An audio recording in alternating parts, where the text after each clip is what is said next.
हमारे लिए हर तरह की बागियां देते हैं। बाप रात एक करके हमारी परवरिश का इंतजाम करते हैं। माँ हमें 9 माह अपने पेट में रखती है और हमारी खुशी के लिए हर तरह की बागियां देते हैं। बचपन में हमें अपने हाथों से खिलाते हैं।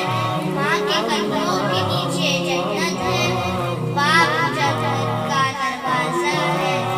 मोहतरम हज़रात, हमारा दीन हमें सिखाता है कि हम अपने बड़ों की, पड़ोसियों की, रिश्तेदारों की और तमाम इंसानों की इज्जत करें।